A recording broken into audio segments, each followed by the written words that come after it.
মেলান্দহে মসজিদের জমি বিক্রি করে অর্থ আত্মসাতের অভিযোগে মসজিদের সাবেক সভাপতির বিরুদ্ধে মানববন্ধন। জামালপুরের মেলান্দহে খাসিমারা বাইতুল আমান জামে মসজিদের জমি বিক্রি করে অর্থ আত্মসাৎ ও সরকারি খাস জমি দখলের অভিযোগে মসজিদ কমিটির সাবেক সভাপতি হালিম সরকারের বিরুদ্ধে মানববন্ধন অনুষ্ঠিত হয়েছে। শনিবার মেলান্দহ উপজেলার খাসিমারা গ্রামে মসজিদ প্রাঙ্গণে স্থানীয়রা এই মানববন্ধন কর্মসূচি আয়োজন করেন।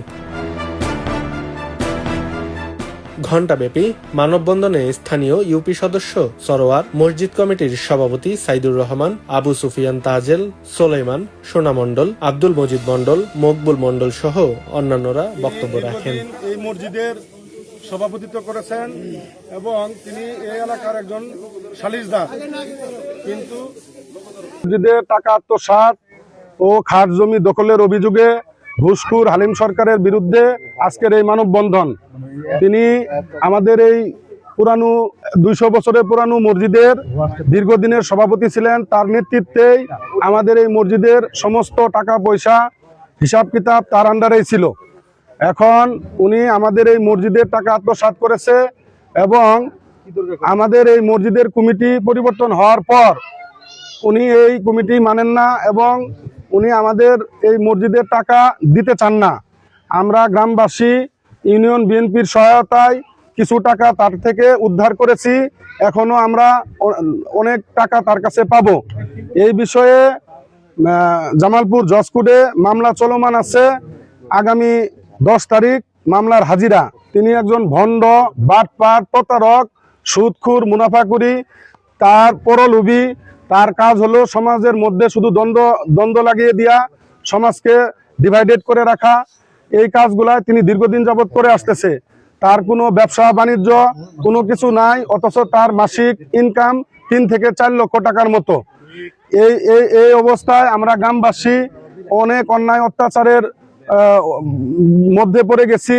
আমরা এই অন্যায় অত্যাচার থেকে আমরা নিস্তার চাই। আমরা তার বিচারের দাবি জানাইতেছি।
বলো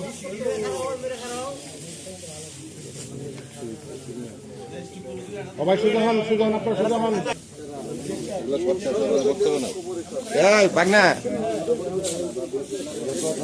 সামনে দেখেন,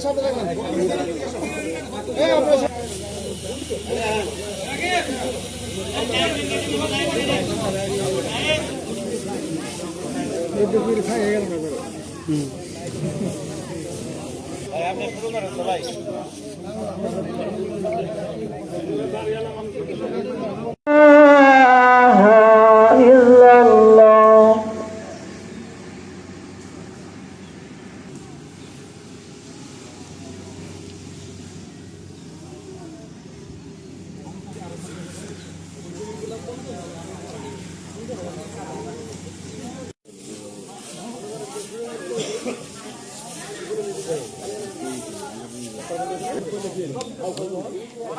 ক্যামেরা ধরা